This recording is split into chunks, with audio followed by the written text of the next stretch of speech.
Hello and good evening, friends, and welcome to the Week 18 edition of TXN Sports World NFL Friday. I am your host, Anthony Florio, joined as always by good old MF Michael Fletcher and Michael Bullock. Considering this is the final week of the regular season, we're going to do things a little bit differently here tonight. Only for the games that have any sort of playoff implications, we will go into detail. For games that do not have any implications whatsoever, we're just going to go rapid fire because we got a lot to get into. The final week of the regular season, and then in the main event, we will preview the college football playoff national championship game, the number 1 Michigan Wolverines versus the number 2 Washington Huskies, this upcoming Monday night at NRG Stadium in Houston. So there isn't anything else left to say except, gentlemen, let's dive right on in. Week 18 kicks off tomorrow afternoon at 4:30 on ESPN and ABC as part of a special Saturday night edition of Monday Night Football. It's a doubleheader. And this first game came in as our number 7 game of the week, as it will be the Pittsburgh Steelers squaring off against the Baltimore Ravens from M&T Bank Stadium in Baltimore, Maryland. It'll be Chris Fowler, Dan Orlovsky, Louis Riddick, and Laura Rutledge on the call for that one. And Pittsburgh is opening up as a 3-point favorite. These two teams, this is the second, obviously all these games, divisional games, and obviously all of them second meetings, obviously. First meeting, the Pittsburgh Steelers won in Pittsburgh 17-10. So Pittsburgh adds to their series lead. It's 31-24 in favor of Pittsburgh now. When it comes to Baltimore, Pittsburgh won in Baltimore. Pittsburgh's actually won in Baltimore each of the last 3 years. The Ravens have not beaten the Steelers at home since 2019. That was a 28-10 final, but Pittsburgh's won the last 3 in Baltimore, including a 16-13 final last year. So we do have somewhat of an implication. So we will dive on into this one. The Steelers have beaten the Ravens 3 straight times in Baltimore, winning by a total of 10 points.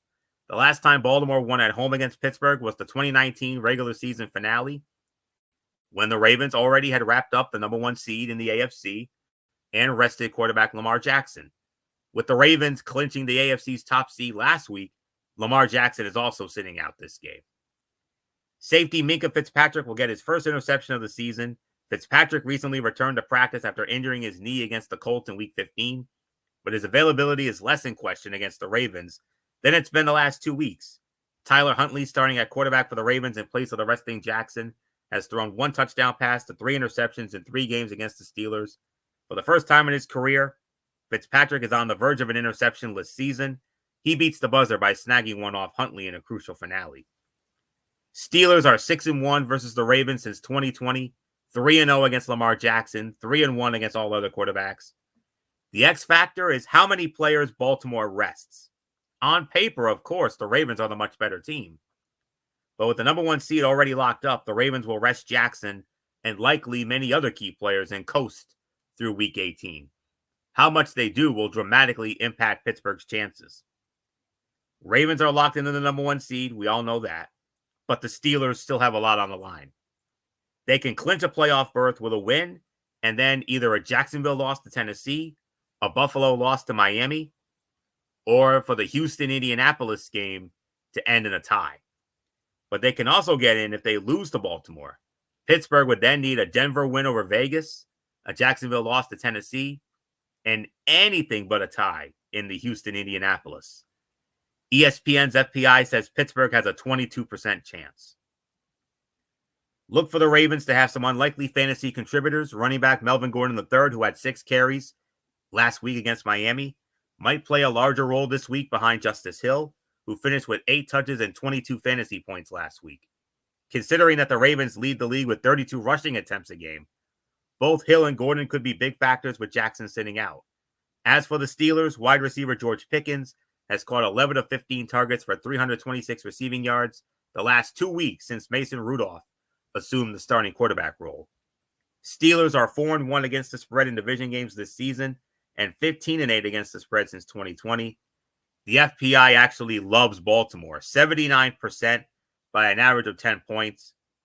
Because of the fact that they're resting their players, I got to go with the Pittsburgh Steelers to win this game. And I think they're going to do just that. 24-20, the Pittsburgh Steelers defeat the Baltimore Ravens.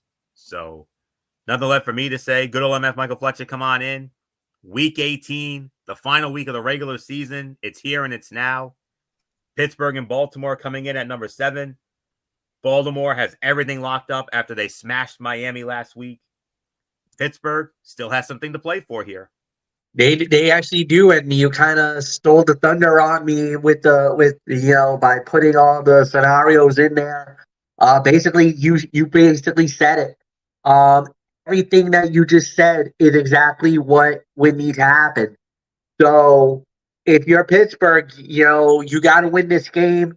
Baltimore most likely will not have any of its starters at all on the offensive side. On the defensive side, they're going to be focused on getting guys healthy, making sure they're okay, heading into the playoffs, and with the home field advantage and everything else. This is the golden opportunity if you're the Pittsburgh Steelers. If you win this game, you put a lot of pressure on Buffalo. You put a lot of pressure on Jacksonville. You'll put a lot of pressure on Houston and Indy. Because if one of these games trip up, the Pittsburgh Steelers make the playoffs.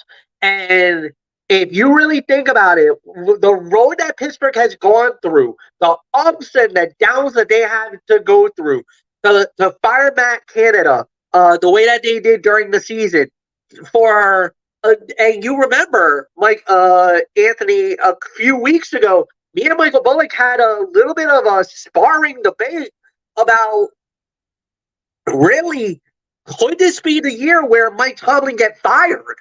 If Tomlin gets this game, it's 10-7 for the Pittsburgh Steelers. If they beat Baltimore, 10-7, and then you're hoping and praying for a miracle. Either Jacksonville to trip up, Buffalo chokes against Miami. We'll get into that a little bit later. Or these other possible scenarios. So if anything like this happens, we're talking about the Pittsburgh Steelers making the postseason, and if they do, what a story for this squad if they can make it all the way and get into the postseason, because my God, what a road they've been through more than anything else. So yeah, nothing more to say. Michael Bullock, I got Pittsburgh winning. It's yours. Yeah, I got the Pittsburgh Steelers winning this one as well. I mean, because, look, basically, the Ravens, they got nothing to play for. I mean, they're already locked into that number 1 seed. They're going to rest their regulars. So, and plus, Pittsburgh really needs this one a lot more. So, I'm going to go with the Pittsburgh Steelers as well. So, let's move on. All right, the other half of the doubleheader tomorrow, much bigger implications. It's our this is our number 2 game of the week right here. The Houston Texans squaring off against the Indianapolis Colts, Lucas Oil Stadium in Indianapolis. Joe Buck, Troy Aikman, Lisa Salters will be on the call. Houston opening up as a 1-point favorite. Their second meeting, they met in the previous meeting in Houston. Indianapolis won that game 31-20. So Indianapolis adds to their all-time series lead, which is now 32-10 with a tie. Last year in Houston, they played to a 2020.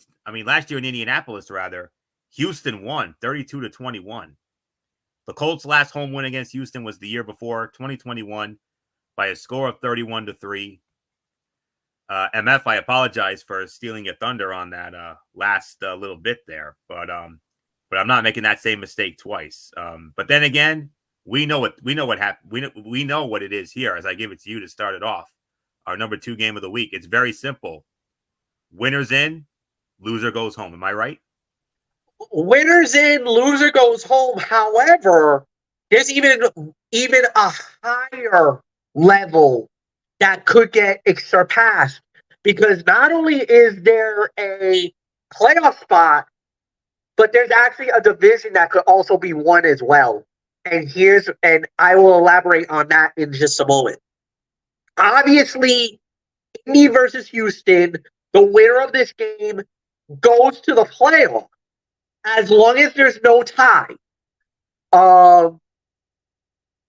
If Indy wins, they go to the playoffs. If Houston wins, they go to the playoffs. However, for either team, yes, you want to win the game, but there's also another higher level, because if Jacksonville loses to Tennessee, and we'll get into that in just a little bit, then the winner of this game becomes the AFC South champions. You get guaranteed number 4 seed, and you are guaranteed at least one playoff game. However, that playoff game will run you into the Cleveland Browns. Not an easy matchup in round 1 of the Super Wild Card weekend. So, at the end of the day, we just got to see how it plays out. But one thing is for sure, if you are a fan of this game, CJ Stroud is coming back. Everything is riding on the line here. I kind of feel like this can go either way. But honestly, truthfully, I think, and I truly believe, that they're going to win this game. So I believe it's going to be Houston. They're going to the playoffs. Unfortunately, I got Indy's season coming to a close, so we'll go from there. But Michael Bullock, I give it to you.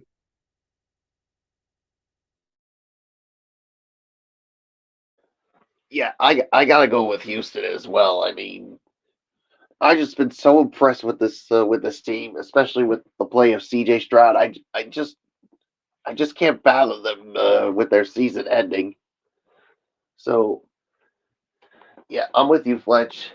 I'm gonna go with Houston to win this one, and that's the thing for both sides. They just gotta win and see what happens with Jacksonville. So yeah, Houston wins. It's yours, Florio. All right. The stakes in this year's game between these teams could not be more different from those in last season's finale. This is basically what a difference a year makes, guys. The number 1 pick in the draft was on the line in week 18 last season, with the Colts losing and knocking Houston into the number 2 pick. This season, the winner of this game goes to the playoffs and wildly accelerates its rebuilding effort of 2024. The Texans will win by more than 10 points as quarterback CJ Stroud will throw for more than 350 yards. The Texans are a completely different team than the one that faced the Colts in week 2, and in that matchup, Stroud threw for 384 yards. The Colts lean on running the ball, and the Texans have the 3rd best run defense in the NFL. Once they stop the run, the Texans will run away with it. The Colts allow the 3rd highest completion percentage on throws 20-plus yards downfield, 46%. CJ Stroud has the 2nd highest QBR, 99, 3rd highest completion percentage, 57, 5 passing touchdowns, and no interceptions on such throws. The X factor, Texans edge rusher Will Anderson Jr. He's making a late defensive rookie of the year push with 2 sacks last week. He has a 26% pass rush win rate, which ranks 3rd among all edge rushers. As we stated, winner of this game makes the playoffs. And if Jacksonville loses to Tennessee on Sunday, the winner also wins the AFC South. But the loser of this game will be eliminated from playoff contention. Texans will continue to rely heavily on Stroud in the passing game. This season, he has averaged 34 pass attempts and 19 fantasy points a game. Also, the Colts defense relies heavily on cover 3, which Stroud has had great success against. Colts are 5-1 against the spread as favorites this season.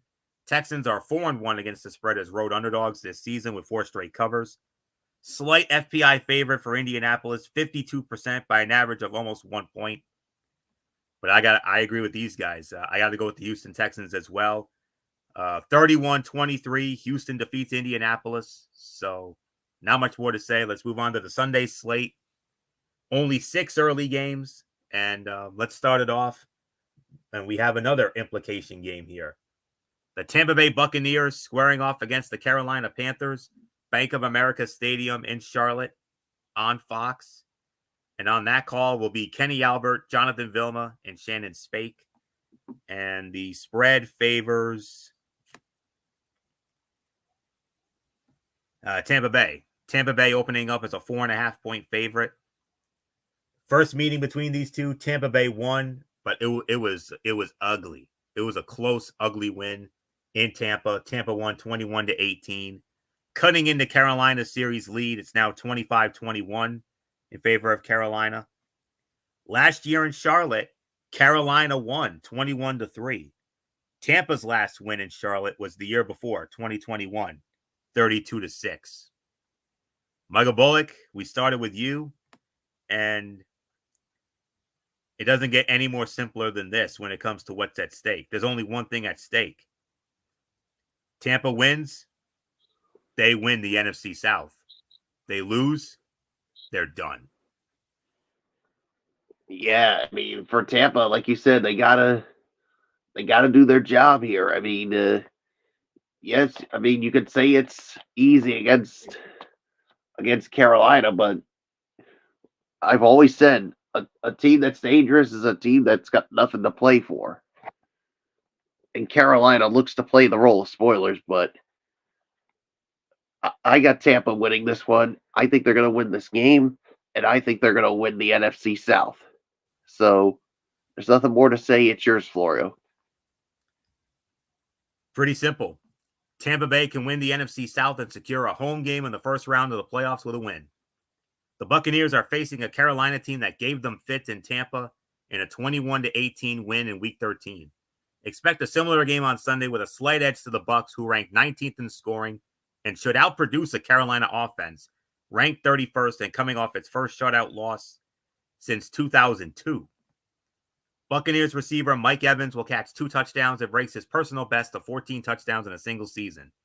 Evans had 162 receiving yards against Carolina in Week 13.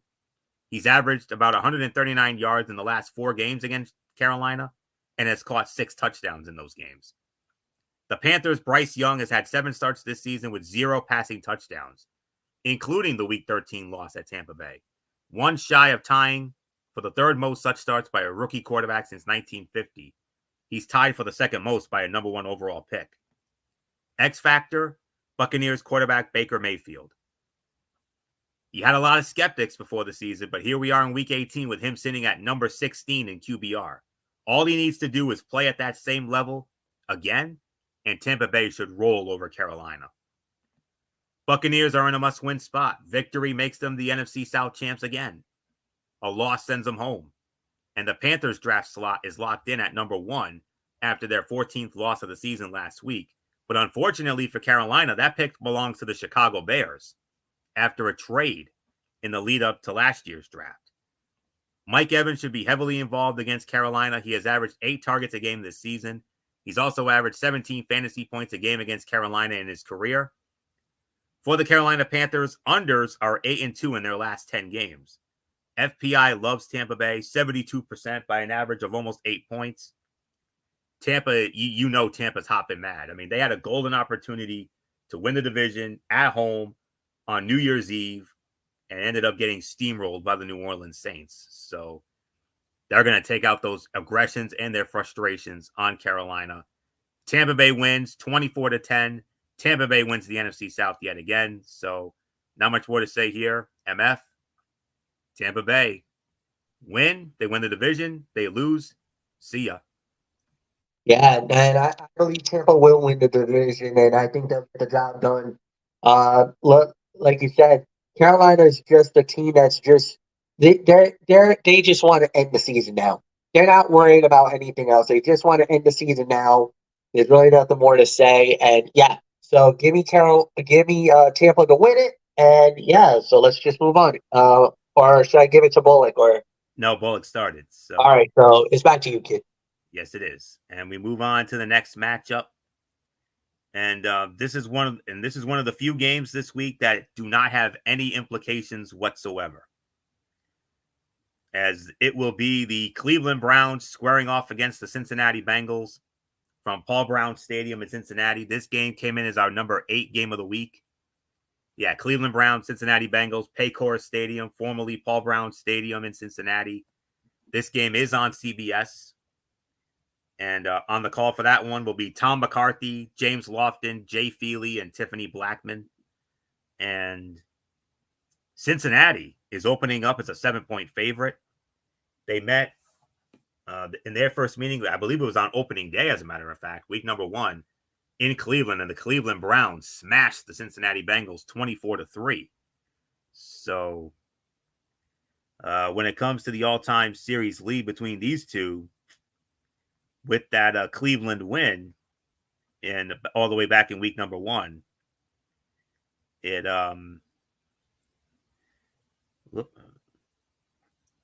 actually cut Cincinnati's series lead down to 52-48 with the win in Cleveland. Last year in Cincinnati, the Bengals won 23-10. Browns' last win at Cincinnati was 2021, 41-16 beatdown. So we are going to go rapid fire, but the thing is, I do believe there are certain things that do need to be addressed here, and I'll try to keep it as brief as I possibly can. The Bengals are looking to avoid going winless in divisional play for the 4th time in franchise history. The game will also feature a familiar face in Browns quarterback Jeff Driscoll, who will start in place of Joe Flacco, and is the 5th quarterback to start a game this season for Cleveland. Driscoll was with the Bengals early in his career, started 5 games for Cincinnati in 2018, and was in training camp with the Bengals in 2019, Coach Zach Taylor's first season. Both teams will have players score their first offensive touchdowns of the season. For the Browns, that could be wide receivers Marquise Goodwin or Cedric Tillman, or tight end Jordan Akins. For the Bengals, running back Travion Williams, wide receiver Charlie Jones, or tight end Mitchell Wilcox are the prime candidates. Browns are 9-2 versus the Bengals since the start of 2018, their best record against any team over that span in a minimum of 3 games. The X factor is Bengals edge rusher Trey Hendrickson. He's quietly tied for the league lead in sacks with 17. He could end up the league leader for the season if he racks up 1 or 2 more against a Brown team that is locked into the number 5 seed in the AFC playoffs. Not much on the line here. Browns are in the playoffs and buckled into the 5 seed, while the Bengals were eliminated last week. Cleveland running back Pierre Strong Jr. shouldn't be overlooked by managers in deeper leagues. Browns are likely to rush Jerome Ford and Kareem Hunt. This would leave Strong as Cleveland's starter in a matchup against a vulnerable Bengal defense that just gave up 130 rushing yards to Kansas City's Isaiah Pacheco last week. Browns are 4-0 against the spread in their last 4 games. Bengals are 0-3 against the spread in their last 3. FPI like Cincinnati, 54% by an average of a point. Cincinnati wins. My final score, 23-20. I got Cincinnati winning this game. Cleveland's going to rest their starters, as we all know. So, MF, quick thought on Cleveland, Cincinnati, our number 8 game of the week. Yeah, I think that I do believe Cincinnati bounce back and get the win here. It's a meaningless game for either team.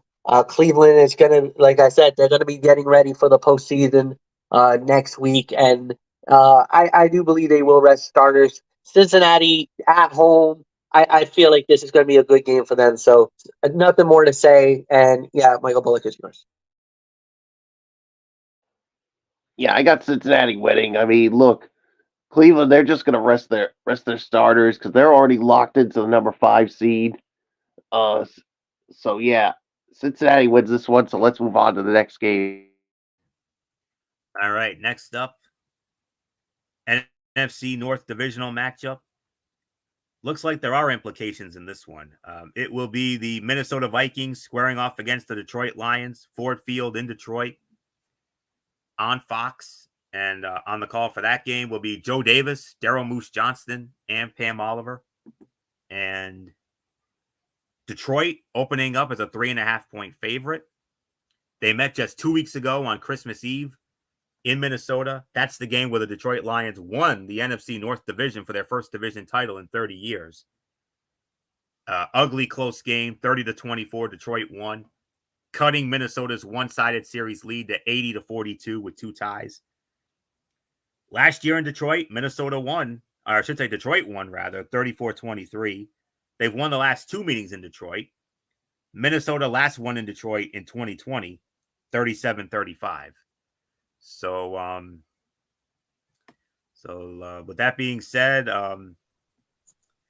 MF, for Detroit, they're either going to be the 2 or the 3, but for the most part, they can relax. But Minnesota, they actually still have an outside chance at making the playoffs, despite it being only 3%. Yeah, they're going to need to pull the inside straight here, and it's not going to be easy to do. But there are 2 possible scenarios that they're going to need. Either they're going to have to win this game, then have Green Bay lose, Seattle lose, or a combination of either Tampa losing or New Orleans losing. If any one of those 2 scenarios happen, combined with a Green Bay loss and a Seattle loss and a Minnesota win, Minnesota gets the final playoff berth. They would be in. There's only, as of right now, there are only 1 spot left. Actually, 2 spots in the NFC currently that is up for grabs. So, of course, the South is still up for grabs, and then there are a couple of wild card spots right now that needs to be determined. So, if either one of those situations happen, you got yourself them in the playoffs more than anything else. So, they really need this game of all Minnesota. But if you're Detroit, you also got something to play for, because if you win this game, you lock up the number 2 seed. That guarantees you at least 2 possible home games at Ford Field in the postseason. So I would say you gotta go out there and you gotta get this. So I know you could play starters, I know you could rest guys and everything else, but do you really want to risk the fact of possible 2 home games at home at Ford Field? I don't know if you're gonna do that. To me, I think you're gonna go for the risk and go for the reward. I think, and plus, it's a divisional opponent. Honestly and truthfully, I don't know if Minnesota has what it takes to hang with Detroit. And I honestly believe Detroit is not going to rest starters. I think they're going to go for the knockout, and they're gonna try to end Minnesota's season. When it's a divisional opponent, that blurred lines are out the window. It's not like, oh, we can play and whatever. No. There's been a few years where you're thinking it's a certain team's like, oh, they're gonna rest stars, they're gonna ease up a little bit. Oh no, and they don't, and you're like, what in the world? This is gonna be one of those type of moments. I actually am gonna go with the Detroit Lions to go through and beat Minnesota and end the Viking season. I just feel like, yes, I get it. If they want to rest starters, they can. But there is something there for Minnesota. There's something there for Detroit. A guaranteed 2 home games at Ford Field with your fans at that stadium. I don't think they're going to let that moment get away from them, because of the fact that, A, they won the division, and I think Dan Campbell's one of those guys where he's not going to let the boys take a week off. I really think he wants his boys to be motivated. He wants them to be firing on all cylinders. And plus, there's a thing called momentum into the postseason as well. I believe they're going to be that. There's something there that they're going to want to get. So give me Detroit to win this. Michael Bullock, it's yours. Yeah, I got to go with Minnesota. I got to go with Detroit as well. I mean, look, I mean, like you said, I mean, Minnesota, they're fighting for something, but Detroit's fighting for something too. And like Fletch said, they have a chance to get the number 2 seed, and they could have 2 home games at Ford Field for the playoffs. I know they could rest start it, but if I know Dan Campbell, the fiery guy that he is, he's not going to let his guys take a week off. And plus, he's probably like, guys, we have a chance to take our division rival and knock their ass out of the playoffs. That's what I'm sure he's telling them right now. So if you think for 1 minute, fans, that Dan Campbell's going to rest his starters, I have a better chance of winning the Powerball jackpot than Dan Campbell resting his starters. So yeah, I'm with Fletch. This Lions team is hungry and they are so motivated that they want 2 home playoff games, especially after fighting hard to win the division for the first time in 30 years. Detroit wins. It's yours, Florio. These rivals will meet for the second time in 3 weeks, with the Lions clinching the division title for the first time since 1993 in their last meeting at Minnesota on Christmas Eve. Detroit has a chance to secure a 12-win season for just the second time in franchise history, while the Vikings are holding on to slim chances of reaching the playoffs with a number of scenarios potentially playing in their favor. But they have to win first. So both teams are still playing for something this week. Justin Jefferson will exceed 140 receiving yards. Jefferson has torched the Lions in his career, totaling at least 124 yards in 5 of his 7 career games against them. In his last 2 games against Detroit alone, he has caught 17 passes for 364 yards. And just last week, the Lions could not contain another top receiver, as the Cowboys' CeeDee Lamb lit them up for 13 catches and 227 yards. Lions running back Jahmyr Gibbs and tight end Sam Laporta are looking to become the first pair of rookie teammates in NFL history to each score 10 touchdowns in the same season. Gibbs already has 10. Laporta, though, has 9. The X factor is Vikings linebacker Ivan Pace Jr. Against Detroit's frequent and efficient ground game, Pace will play a crucial role stopping the run.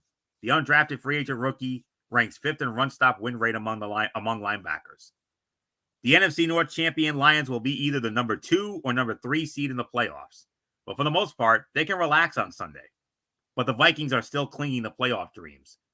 First, they must win, but they would also need a Green Bay loss to Chicago, a Seattle loss to Arizona, along with either a New Orleans loss to Atlanta or a Tampa loss to Carolina. All told, 3% chance, the dimmest of the remaining playoff lights. Jared Goff has finished as a top 20 fantasy quarterback in just 1 of his last 4 games. He finished with 31 fantasy points against Denver in Week 15. In the other 3 games, Goff has averaged only 10 fantasy points. This season, Goff has averaged 21 fantasy points a game at home. Vikings are 4-0 against the spread as road underdogs this season, 7-1 against the spread overall on the road. But the FPI likes Detroit here. 71% going with Detroit by an average of 7 points. And I think Detroit will win by 7 points. 31-24, Detroit over Minnesota.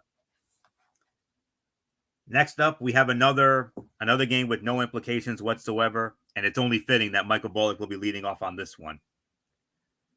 You could say overall, combined, this is the Zonk game of the week for week number 18. The New York Jets squaring off against Michael Bullock's New England Patriots, Gillette Stadium in Foxborough. On Fox, Chris Myers, Robert Smith, and Jen Hale will be on the call for that one. And the spread favors New England. New England opening up as a 1.5-point favorite. First meeting at MetLife, the Patriots won that game 15-10, and that was their first win of the season. New England added to their one-sided series lead, 72-53 with a tie. And as we all know, they have absolutely owned the New York Jets. How bad? Well, they've swept them every single year since 2016. And oh, by the way, you want to know when was the last time the New York Jets won at Gillette?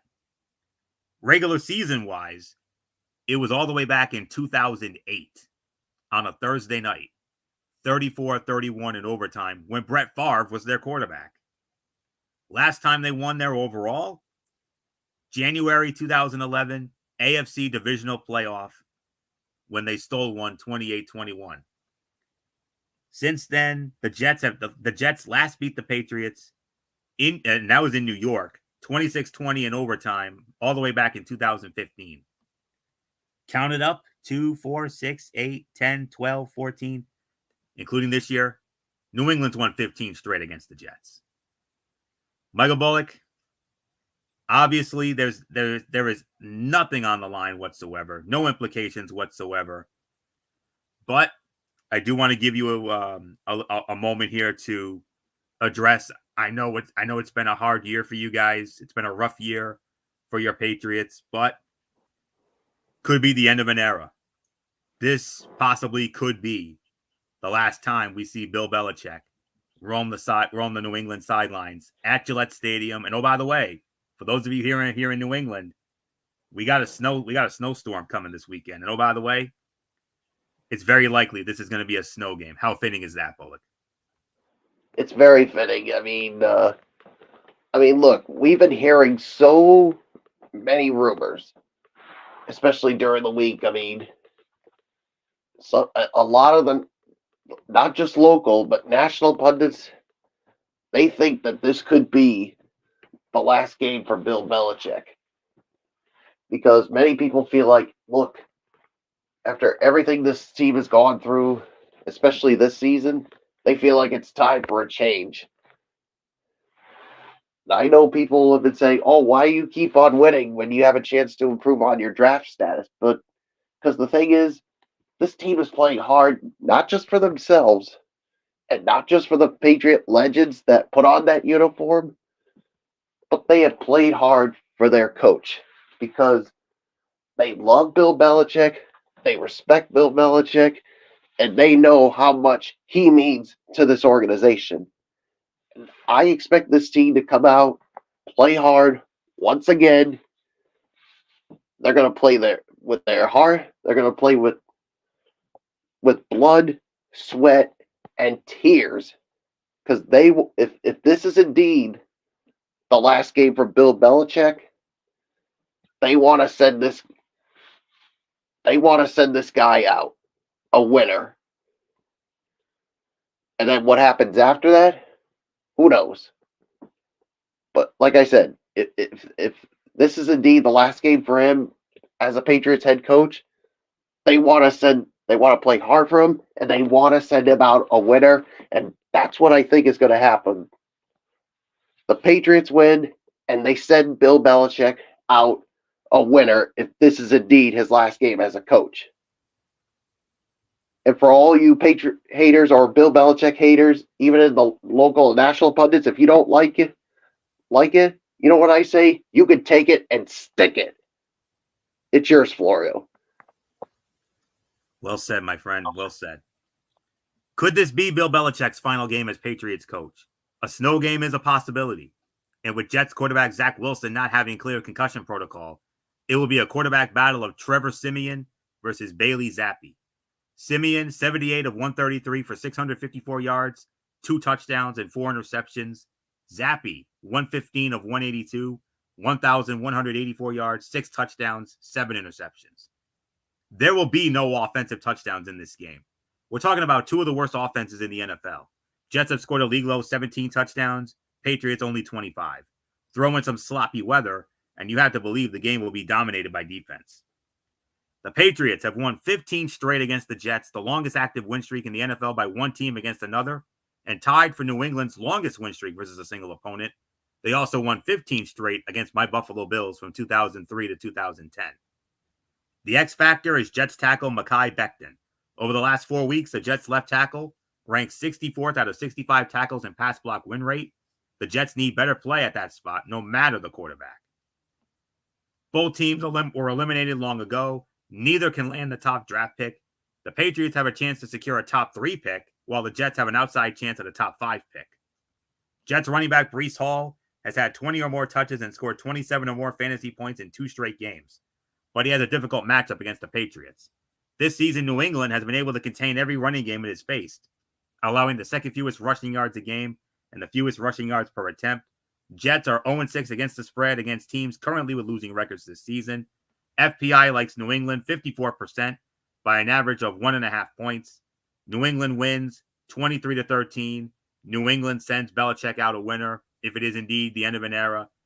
And MF, I mean, wow. Who would have? I mean, I never thought we'd see it, but this could be the end of the Belichick era and possibly a snow game. How many of those did we have in Foxborough all those years we were calling the Patriot Dynasty? Yeah, there's a few, at least a dozen that I can remember in our day. And, this feels like this is a Patriot victory. Obviously, with the way that the injuries are occurring, I think New England is going to want to let Belichick go out on top, with a big win, and to get one step closer to Don Shula's all-time record. So, yeah, I believe the Patriots will win this game, and Belichick, if this is indeed the end for him, it's been quite an amazing ride, and there's really nothing more to say about it. So, Anthony, back to you. All right. We got another implication game up next, as it will feature the Atlanta Falcons squaring off against the New Orleans Saints from the Caesars Superdome in New Orleans, Louisiana. You can find this game. This game will be on CBS. And on the call for that one, that will be Andrew Catalan, Tiki Barber, Matt Ryan, and AJ Ross. MF and I ranked this game at number 6 on our side of the ledger. First meeting was in the first meeting in Atlanta. Atlanta won 24-15. So the series history is tied 54-54. When it comes to New Orleans, last year New Orleans won 21-18. Atlanta's last win at New Orleans was in 2021, 27-25. So, and by the way, New Orleans opening up as a 3-point favorite. So with that, let's get into the Falcons and the Saints here. The Saints need a win and a Buccaneer loss to win the NFC South, but that might have to happen without running back Alvin Kamara. Kamara left Sunday's win against the Buccaneers, or last Sunday's win against the Buccaneers, with an ankle sprain and missed the first 2 practices of the week, leaving his status in doubt for a must-win game. Kendry Miller and Jamal Williams would be the next men up if Kamara can't play. The Falcons still have playoff hopes, but have lost 3 of their last 4 games, including a 20-point loss to Chicago last week and a 9-7 loss to the 2-win Carolina Panthers in Week 15. Bijan Robinson will get his third 100-yard game, eclipsing 1,000 yards on the season, 1,000 yards rushing on the season, and having his best rushing game since he picked up 91 yards against New Orleans on November 26. Saints have allowed more than 130 rushing yards in 4 of their last 6 games, including 228 rushing yards to Atlanta in November. Atlanta has rushed for 200 or more yards the last 3 times it has faced New Orleans. Kamara has 1,160 scrimmage yards this season, leaving him 40 shy of becoming the 8th player in NFL history with at least 1,200 scrimmage yards in each of his first 7 seasons. Listen to this lineup, who he will join. If he does this, he will join the likes of, listen to this lineup, guys, Matt Forte, Hall of Famer LaDainian Tomlinson, Eddie George, Curtis Martin, Ricky Waters, and other Hall of Famers such as Barry Sanders and Eric Dickerson. That's damn good company right there, guys. The X factor is Falcon safety Jesse Bates III. He has made so many huge plays for Atlanta this season, including 6 interceptions and 3 forced fumbles, that we almost expected. If he can deliver another, that would go a long way toward Atlanta winning this game.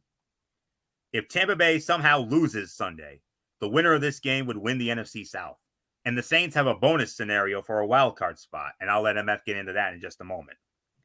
Running back Tyler Algier continues to play a significant role in the Falcon backfield alongside Robinson.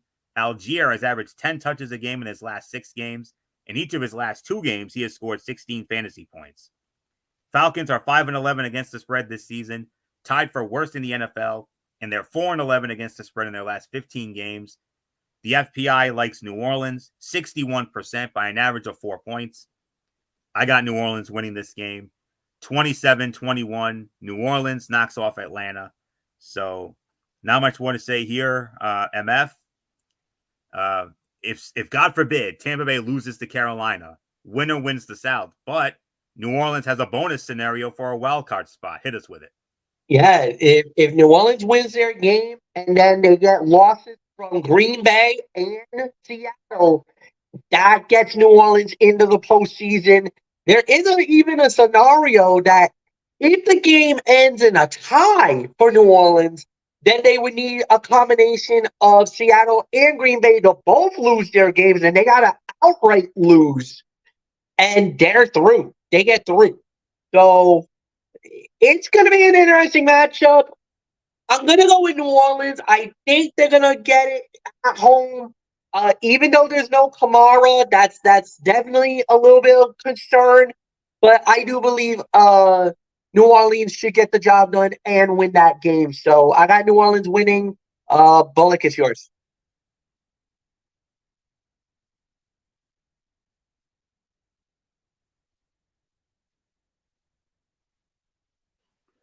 Yeah, I'm gonna go with the Saints as well. I mean, I just think that yes, there is no Alvin Kamara, but I just think they'll find a way to get it done here. So Saints win. So let's move on. And we move on to our final early game of this week 18. We go from our number 6 game of the week to our number 5 game of the week right here. The Jacksonville Jaguars squaring off against the Tennessee Titans, Nissan Stadium in Nashville. And on the call for CBS will be Kevin Harlan, Trent Green, and Melanie Collins. And the spread favors Jacksonville. Jacksonville opening up as a 4-point favorite. First meeting of the season. These two in Jacksonville. It was all Jacksonville in that one. Jacksonville smashed Tennessee 34-14. And with that, it cut Tennessee's series lead. Tennessee now leads the series 33-24 with that Jacksonville win. Last year in Tennessee, Jacksonville won 36-22. Tennessee's last win against Jacksonville at home was 2021. They won 20-0. So with that being said, MF, we start this one off with you here. And it's very simple. All Jacksonville has to do, win. They win the NFC South. But if they were to lose, they still have a shot at a wild card spot. Hit us with those scenarios. Yeah, they do, but it's a bleak one. So basically, what would have to happen is if Jacksonville ties and Pittsburgh loses, that gets them enough to get them through. Or Pittsburgh would have to lose, Denver would have to lose, and they would have to hope that Indy versus Houston does not end in a tie. If that scenario should happen, then Jacksonville will get the wild card. And that would get them enough to get them through. But again, like you said, the most simplest of form is if they win the South, they get the 4 seed, they would have to face up against the Cleveland Browns in round 1 of the AFC playoff in Super Wildcard weekend. That will be very interesting to watch. So we'll see how that plays out. But at the end of the day, is Trevor Lawrence playing? Because that's going to hinge on everything. If Lawrence can play, then yes, I'll say Jacksonville wins. If he doesn't play, that might be a level for concern. I would say then I would shift my gears and look at Tennessee to win this game, and really cause some drama and some trouble. But I'm gonna go with Jacksonville for now, unless I hear otherwise. So Jacksonville wins. They'll win the division. Bullock, it's yours.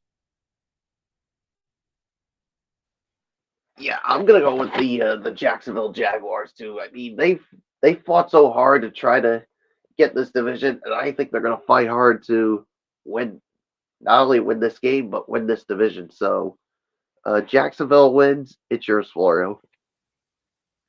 Absolutely. The Jaguars are seeking their first 10-win season since 2017. If quarterback Trevor Lawrence plays, he needs 264 passing yards to become the first Jaguar quarterback with multiple 4,000-yard seasons. The Titans are 1-10 in December and January over the last 2 seasons, the worst winning percentage and most losses in the NFL in that span. Derrick Henry will top 100 yards rushing and run for a touchdown in what could be his final game with the Tennessee Titans. Henry has averaged more than 100 rushing yards a game in his 14 games against Jacksonville and has run for 15 touchdowns. It would make him just the second player this season to rush for 100 yards against the Jaguar rush defense that ranks 8th in the NFL, 99 yards a game. Atlanta's Bijan Robinson had 105 yards in Week 4. Since Week 13, the Jaguars have allowed 123 rushing yards a game, 24th in the NFL. Henry has averaged 101 rushing yards a game against Jacksonville in his career. The X factor, Jaguars cornerback Darius Williams. He has had a nice season with a minus 15 EPA allowed as the nearest defender, 9th best among outside corners with at least 250 coverage snaps per the NFL Next Gen stats. If he can keep that play up Sunday, it would help Jacksonville secure the AFC South division. It's all about the Jags. They win the AFC South with a win. The eliminated Titans, meanwhile, have an 18% chance to finish with a top 5 draft pick. Titans will not be playing in the playoffs, but wide receiver DeAndre Hopkins still has some contract incentives in play.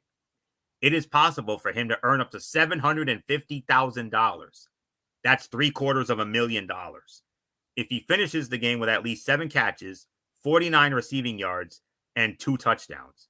In terms of fantasy points allowed to wide receivers, the Jaguar defense ranks 11th, so Hopkins could be a decent play.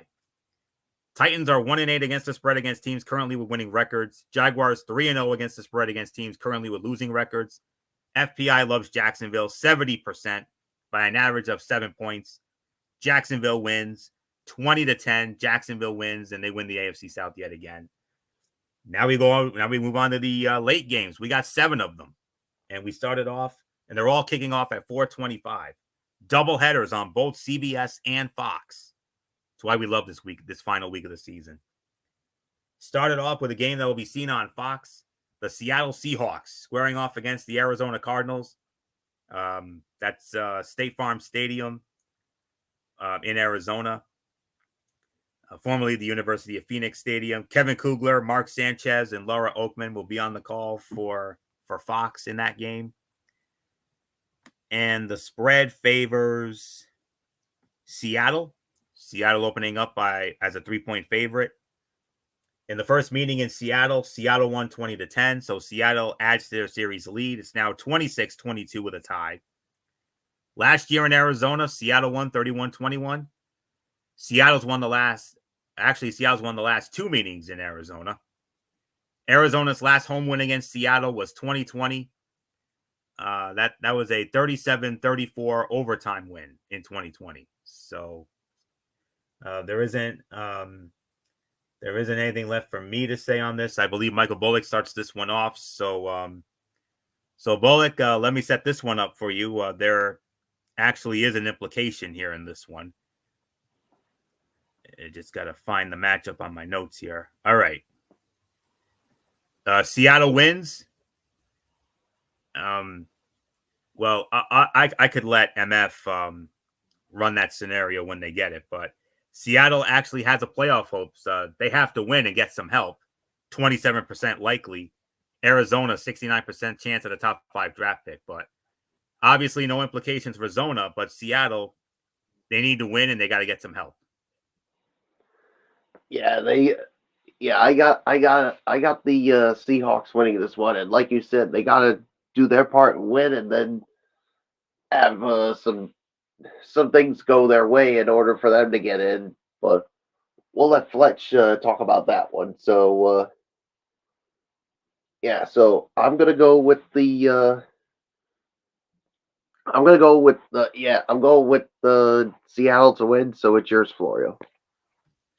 All right. Cardinals quarterback Kyler Murray has been playing his best football of the season as of late, including a nearly perfect second half last week in Philadelphia. He will take his best performance of the season into this weekend when he faces a Seahawks team that has lost 5 of its last 7. Seattle has allowed just one 300-yard passer since Week 10, So while Murray might not be able to hit the mark this week, he can still affect the game in other ways. Arizona will run the ball 40-plus times. Cardinals upset the Eagles last week by rushing 40 times for 221 yards. They'll stick with that formula against the Seahawks defense that has allowed the third most rushing yards of any team this season, including 202 when they in last week's loss to Pittsburgh. Pete Carroll is seeking his 13th career playoff berth as a head coach, which would tie Marty Schottenheimer for 6th most all time. The X factor is Seahawks receiver Tyler Lockett. We talked about him in this spot before, but his 2023 has been pedestrian, averaging almost 2 yards per route run, and that has hurt Seattle's offense. The Seahawks could use some Lockett of old this week and in the playoffs if they should get there. Seahawks will make the playoffs if they win and get some help. It's 27% likely, and Arizona has a 69% chance at a top 5 draft pick. Cardinals running back James Conner faces a Seahawks defense that gives up the third most fantasy points a game to running backs, so he should have a strong finish to the regular season. Conner has had 17 or more touches and scored 18 or more fantasy points in 3 straight games. 5 straight Cardinal home games have gone over the total. Overs are 6-1 in Cardinal home games this season. But the FPI loves Seattle, 63%, by an average of 4.5 points. I'm going with Seattle to win. 24-20, Seattle defeats Arizona and keeps their slim playoff hopes alive. So I got Seattle winning. So MF, Seattle has to win to get in. But in addition to that, they also need one result to go their way. They need there's somebody else that needs to lose in order for them to get in, which is 27% likely. So MF, are you there? Yeah, I'm here. Okay. Yep, just making sure. Okay. So Seattle needs to win, and who do they need to lose in order for them to get in? They would need Green Bay. They would need the Packers to lose, and that would get them into the playoffs.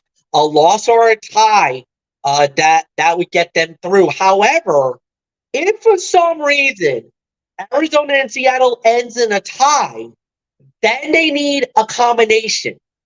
You would need an outright loss by Green Bay, and you would need a loss or a tie from either Tampa or New Orleans. And if that happens, Seattle actually gets through and gets into the postseason. I think Seattle will win. I think they'll win their game outright, and that would give them at least the first piece of the puzzle to the wild card. We'll get into the other one in just a minute. So, Anthony, it's yours. All right.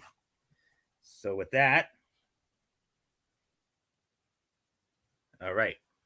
Next 425 game, the oldest rivalry, the greatest rivalry in NFL history.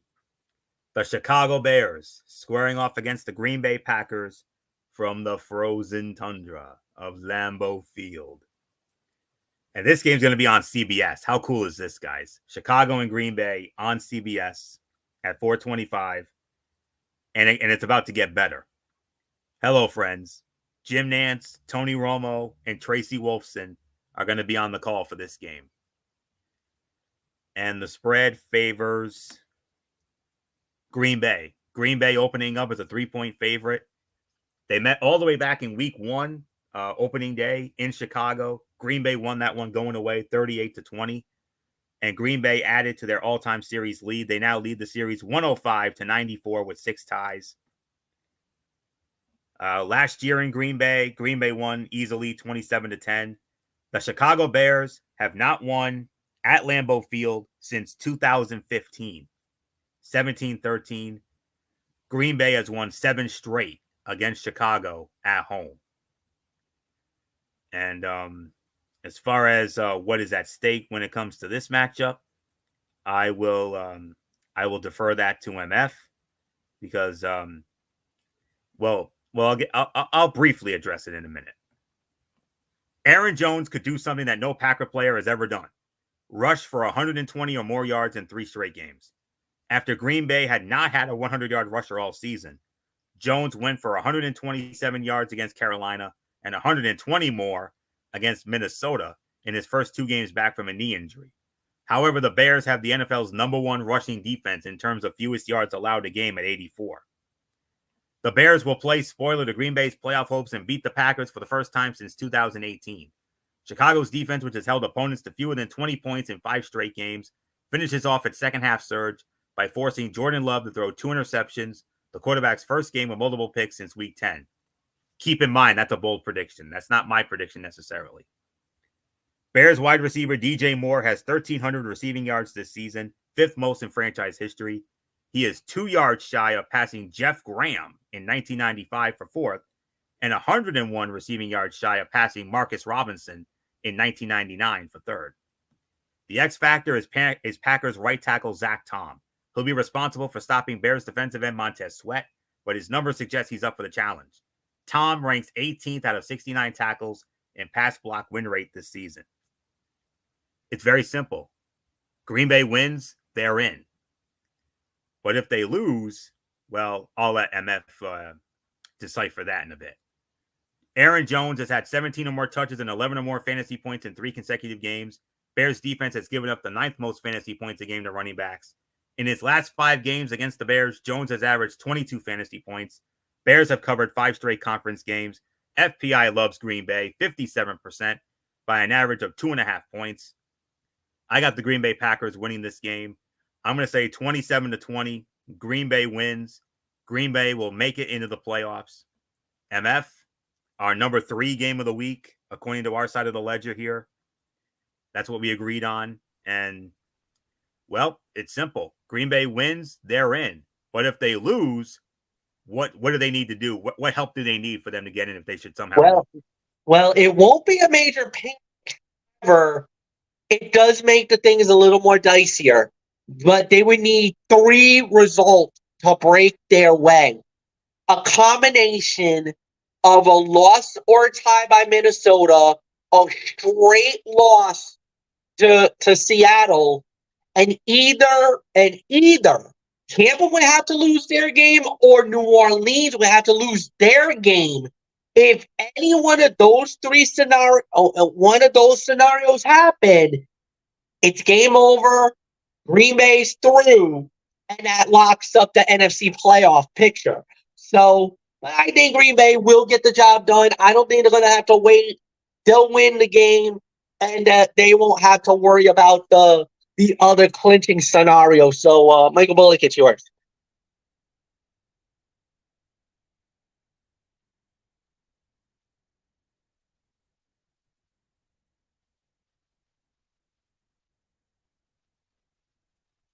Bullock, are you there?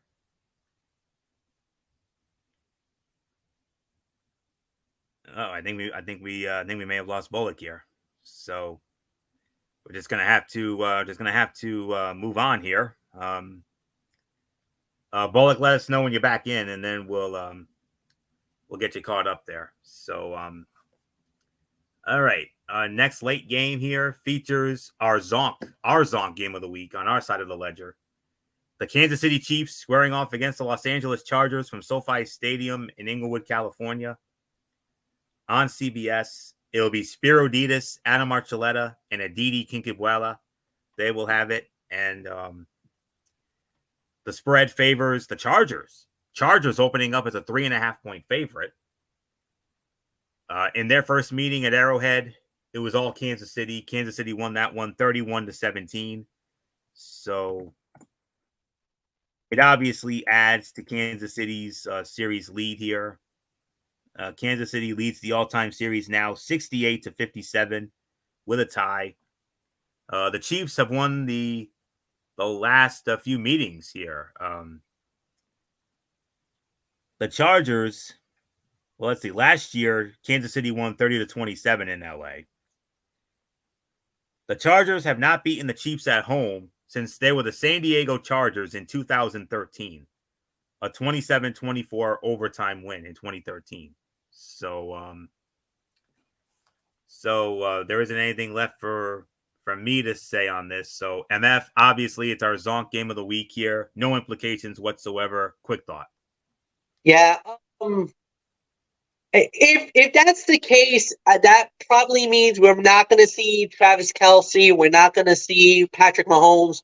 if that is the case, that may be the door where the Chargers win.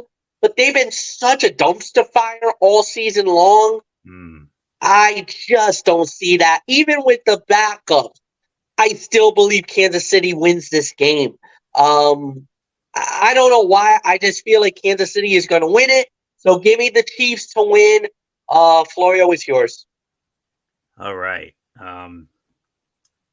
Bullock, are you back in? Okay, there's Bullock. Okay. He probably stepped away for a moment. All right, Bullock, your thoughts on Chicago and Green Bay and Kansas City and the Chargers? Yeah, I got Green Bay winning this game, and they got to win and hope for things to go their way to get into the playoffs. And then when it comes to Kansas City and the Chargers, it's obviously the Chiefs in this one. I mean, yes, they're going to be resting Patrick Mahomes, but the Chargers have just they have not been good this season. So, yeah, Chiefs win. It's yours, Florio. All right, Bullock, we got you all caught up there. So let me get into my quick thoughts on this. Chargers have lost seven of their last 9 games to Kansas City, including their Week 7 game this season, when Patrick Mahomes was 20 of 23 for 321 yards and 3 touchdowns in the first half. Oh, by the way, but the Chiefs are resting Mahomes and other starters Sunday, so Chargers interim coach Gift Smith will have a better shot at securing his first win, and the Chargers first over the Chiefs since 2021. Harrison Butker and Cameron Dicker will kick 8 field goals between them. They combined for 9 field goals last week in their respective games. Butker with 6 for the Chiefs and Dicker with 3 for the Chargers. Both teams will start backups at quarterback. Blaine Gabbert for the Chiefs and Easton Stick for the Chargers. So red zone production could be a problem no matter who has the ball. Chiefs are 3-2 against AFC West opponents this season.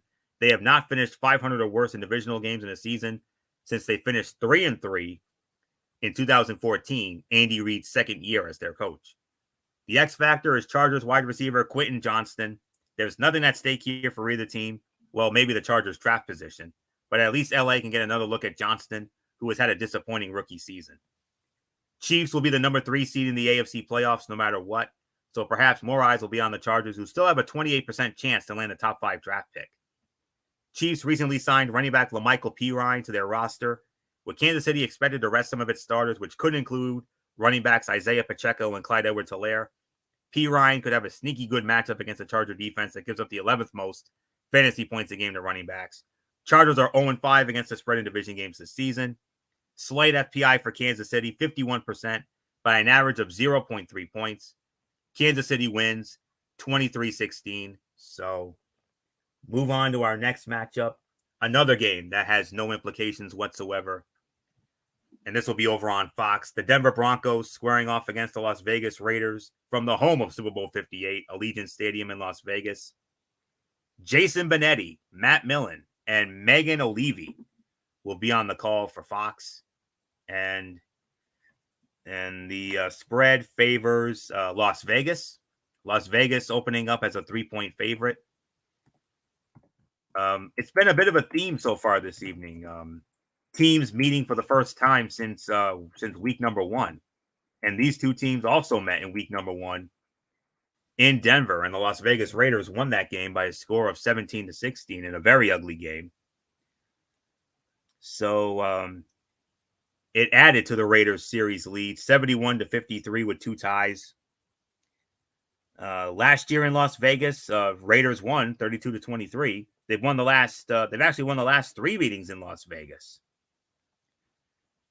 Denver has never won in Las Vegas. The last time they won at the Raiders, back when they were the Oakland Raiders, they haven't done that since their Super Bowl season of 2015, 16-10. The Raiders have actually done very well against Denver at home as of late. So not much more to say on this. So I do believe this one goes to Michael Bullock here. So Bullock, Broncos Raiders, meaningless game here. It's in Las Vegas. Raiders 3-0 at home against Denver. Denver's never won in Vegas. Could the Raiders make it 4-0 against them? Yeah, I see the Raiders making it 4-0. I mean, everything's that's been going on with Denver is just an absolute mess right now. So I'm going with the Raiders. It's yours, Florio. Yeah. I'm with you on that one. For 2 years straight now, Jarrett Stidham has unseated a franchise quarterback with 2 games to go in the regular season. Last year, it was the Raiders and Derek Carr. This year, it's the Broncos and Russell Wilson, who stayed with Denver and as a captain swallowed his pride and went to midfield for last week's opening coin toss. We're excited to see Stidham, said Raiders interim coach Antonio Pierce. We want to see him up close and personal, especially Max Crosby. In his last chance to make the first impression in the Broncos' 2024 quarterback debate, Stidham will throw 2 touchdown passes. Since Pierce was named interim coach, the Raider pass defense has been stingy, as only Miami's Tua Tagovailoa, Kansas City's Patrick Mahomes, and the LA Chargers' Easton Stick have reached the 2 touchdown pass mark in 8 games. If Stidham can turn some of the dump-offs last week into more work intermediate and deep, he'll crack Las Vegas' defense with 2 touchdown throws. Antonio Pierce, 4-4 since being named interim coach in Week 9. Raiders have allowed a league low 16 points a game under Pierce, 3-5, and ranked 22nd in points a game allowed through Week 8. The X Factor, Broncos cornerback Patrick Surtain II. Both teams out of the playoff race, but we'll at least get to see Surtain take on Devontae Adams. Neither team in the playoff picture. Vegas has a 38% chance to get a top 10 draft pick. In 3 games since taking over for the injured Josh Jacobs, Zamir White has had 20 or more touches and scored 14 or more fantasy points in each game. Bronco defense has given up the second most fantasy points a game to running backs, so White's late surge should continue. Raiders are 4-1 against the spread in division games this season. All 5 Bronco division games have gone under the total. FPI likes Vegas 54% by an average of almost 1.5 points.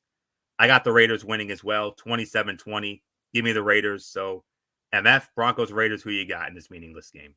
Yeah, I also got the Raiders as well. There's really nothing more to add. So, Anthony, let's just move on. Next 425 game. It's our number 4 game of the week on our side of the ledger. The Philadelphia Eagles squaring off against the New York Giants from MetLife Stadium in East Rutherford, New Jersey in the Meadowlands. On CBS, Ian Eagle, Charles Davis, Evan Washburn. They will have the call. These 2 teams just met a couple of weeks ago on Christmas. And it was the Philadelphia Eagles winning that game in Philadelphia. They won that one barely, 33-25. So it adds to Philadelphia's series lead. It's now 90-85 with 2 ties. And last year in New York, Philly smashed the Giants 48-22. Giants' last home win against Philly was 2021, 13-7. So, and Philly opening up as a 5.5 point favorite. Oh, by the way, so just wanted to throw that out there. So, all right. So, I believe. Let's see here. Yeah, this one goes to me. Okay. The Eagles, who set a franchise record last season with 70 sacks, have just 11 in their last 7 games. They had only 1 2 weeks ago against the Giants, who have allowed an NFL high 83 sacks, 20 more than any other team, so something's got to give. Giants receiver Darius Slayton will go for 100-plus yards for a second straight week. Eagles are coming off one of their worst defensive performances of the season, yielding 35 points and 221 rushing yards to the 4-12 Arizona Cardinals. With Philadelphia keying on running back Saquon Barkley, Slayton has a chance to best the 3-catch 90-yard performance against Philly 2 weeks ago. With a loss, the Giants would have 12 losses for the 4th time in the last 7 seasons. That would tie the Houston Texans for the most since 2017. The X factor is Eagles edge rusher Hassan Reddick. He has an opportunity for a big game going against Matt Pert, who likely will step in at right tackle with both Evan Neal and Tyree Phillips injured for the Giants. Reddick hasn't recorded a sack since week 13, but the Eagles could use a pass rush spark. Eagles have a playoff spot, and I'll let MF take the division scenario in a moment. Giants have an 85% chance at a top 5 draft pick. Eagles defense gives up the most fantasy points a game to wide receivers. Darius Slayton has had 6 or more targets in 2 of his last 3 games. He's also scored 18 or more fantasy points in 2 of them. And Giants quarterback Tyrod Taylor is also in a good spot against an Eagle defense that has given up the most fantasy points a game to quarterbacks. He finished with 19 fantasy points last week against the LA Rams. Eagles are 1-6 against the spread after an outright loss over the last 2 seasons, with 6 of the 7 games going under the total. Giants have covered 3 straight following outright losses, but the FPI loves Philadelphia. 84% by an average of 13 points. Philadelphia wins. I'm going to say 28-17. Philadelphia wins. So MF, Philly is in, but they still have a chance to win the NFC East. How? Well, they would literally have to win the game and then hope that Dallas chokes against the Washington Commanders. We'll get into Dallas in a little bit, but if that happens, the Philadelphia Eagles completes one of the most remarkable comebacks. But the thing is, they put themselves in a mess. They put themselves where they could have won this division twice already. Dallas gave them opportunities to win this division, and Philly messed up, losing games that they had no business losing, and they put themselves in this position where now they need a miracle in Week 18. Philly will win, but we'll give you our thoughts about Dallas in just a little bit. So, Michael Bullock, I give it to you.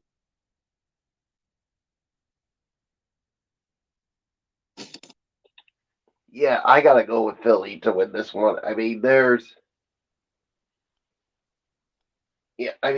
no way that I think they squander this opportunity. So, Philly wins. It's yours, Florio. Still hard to believe they lost to Arizona last week. That's just wow. Unreal. All right, 3 games left. We move on to our next 425 game. The Los Angeles Rams squaring off against the San Francisco 49ers, Levi's Stadium in Santa Clara. And this is on Fox. And on the call for that one will be Adam Amin, Mark Schlereth, and Christina Pink. And the spread favors the San Francisco. San Francisco opening up as a 4-point favorite. In their first meeting in LA, San Francisco won that one 30-23. So San Francisco adds to their all-time series lead, 77-67 with 3 ties. Last year in San Francisco won that game 24-9. Niners have done pretty well against the Rams. They've won the last 4 meetings in a row at home against the Rams. The Rams haven't won in San Francisco since their Super Bowl season of 2018 when they smashed the Niners 39-10. So there isn't anything left for me to say here. So I do believe MF takes this one first. I believe it goes to him. So MF, when it comes to this one, both teams are in. Neither have much to play for. So your thoughts? It's basically, it's really basically whose team is going to be better. So obviously you're not going to see the full arsenal on either side of the football on either team. But at the end of the day, it's just who's going to be the one that's going to make the right plays in the clutch moments at the end. I kind of feel like this is going to be San Fran's day. San Fran will win. I got nothing else to say. So, Florio, Bullock, it's yours. I got San Fran.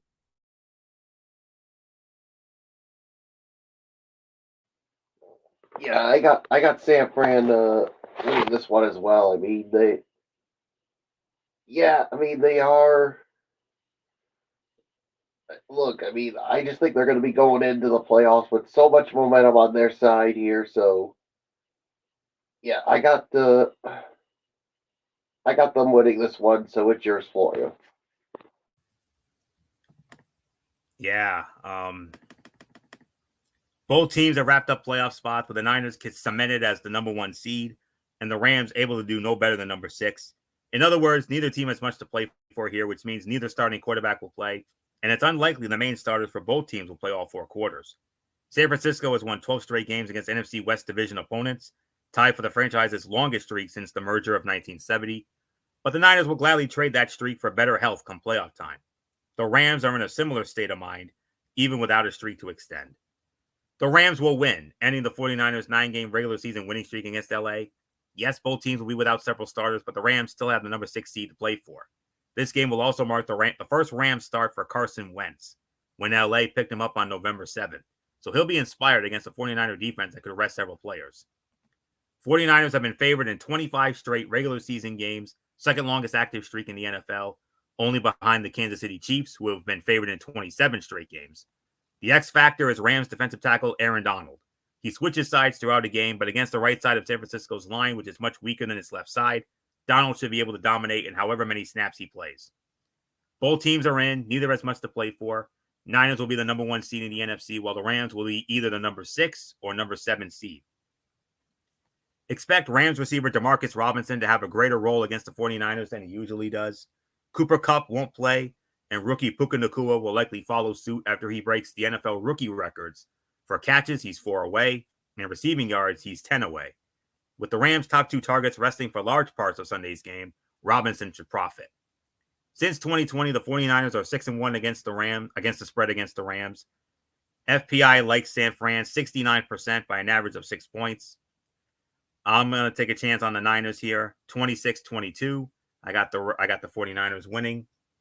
2 games left. Next up, the Dallas Cowboys squaring off against the Washington Commanders from FedEx Field in Landover, Maryland. This is America's Game of the Week on Fox. And you already know who's working this one.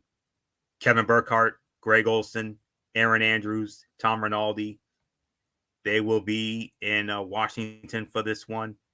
And we already know what happened in the last meeting. Thanksgiving Day in Dallas, all Dallas, 45-10, which featured that electrifying interception pick 6 by Deron Bland. Dallas added to their series lead. It's now 77-46 with 2 ties. Last year in Washington, the Washington Commanders actually won that game by a score of 26-6. Dallas last won in Washington the year before, 2021. That was a 27-20 final.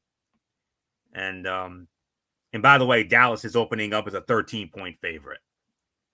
Michael Bullock, I believe we start off with you in this one. It's very simple. Dallas controls their own destiny. All Dallas has to do, win. They win the division title. We don't know what would happen in a loss. We'll let MF explain that. But Bullock, Dallas, Washington, all Dallas has to do, just win, baby. And they win the NFC East. You're on mute.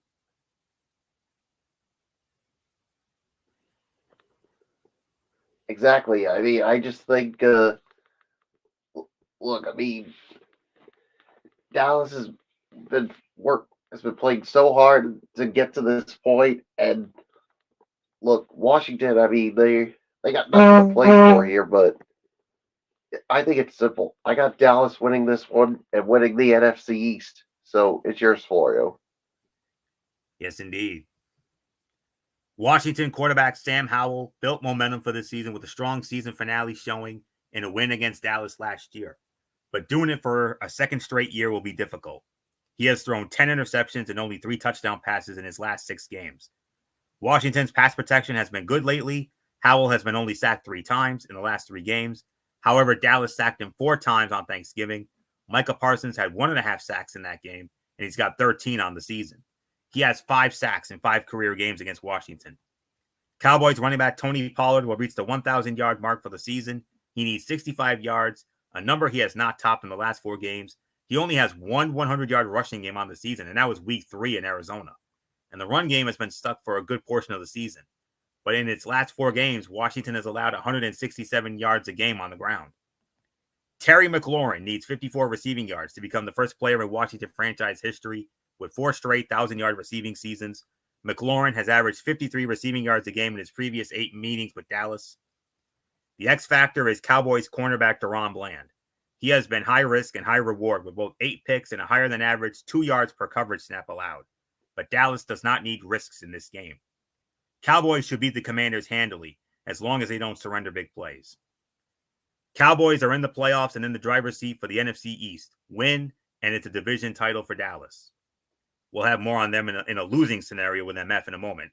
The Commanders, meanwhile, have a good chance to pick number 2 overall in the draft, and they are locked into a top 5 pick. Commander defense gives up the second most fantasy points a game to quarterbacks and the second most fantasy points a game to wide receivers this season. CeeDee Lamb, Dak Prescott, and Brandon Cooks belong in all lineups. Commanders are 1-6 against the spread at home this season. Dallas, a huge FPI favorite, the biggest of the week, 85% by an average of 13 points. Dallas rolls, wins the division, 35-13. But God forbid, MF, if Dallas somehow loses to Washington, what next for Dallas? What happens with Dallas when it comes to what's at stake for them? Well, if Dallas loses this game, they actually fall. So basically, they would get leapfrogged right out, and they would be the highest non-playoff team going in. So basically, they would literally take over the number 5 spot, and consequently, they would end up playing the Los Angeles Rams. They would actually play whoever is the lowest divisional winner. So they would end up playing the NFC South winner, whoever that may be, because we still got 3 teams. We still got Atlanta, we got Tampa, and I do believe New Orleans can also win the division as well. So if one of those 3 teams wins that division, they would run smack dab right at the Cowboys. But the thing is, Dallas would have to go on the road. They would have to play the NFC South winner, whoever that is, on the road on Super Wild Card weekend. They would be the 5 seed going in, which would make them the top seed of the wild card teams. That might be a dangerous proposition because it's all about matches and matchups and who you believe could win it. Obviously, if you're Dallas, you don't want to run that risk. You want to win the division, which I believe they will. So I got Dallas winning, so that just makes this all a moot point. However, if for some reason they did lose to Washington, it does open the door for them to get that spot. But we'll go from there. So, nothing more to say. Yeah. Dallas wins, and Anthony, I believe there's only a couple of games left. Well, yes, overall, because if you're including the national championship. But yes, before we get into that, oh boy, friends, here we go. These next 2 games are the main events. And gentlemen, there's nothing left for me to say except, are you ready for the main event? Week number 18. Our game of the week, hands down, game of the week right here. No game has more implications than this particular game does. The final game of the regular season, Sunday Night Football on NBC at 8:20. The biggest Buddy Bowl in history. My Buffalo Bills squaring off against good old MF Michael Fletcher's Miami Dolphins, Hard Rock Stadium in Miami.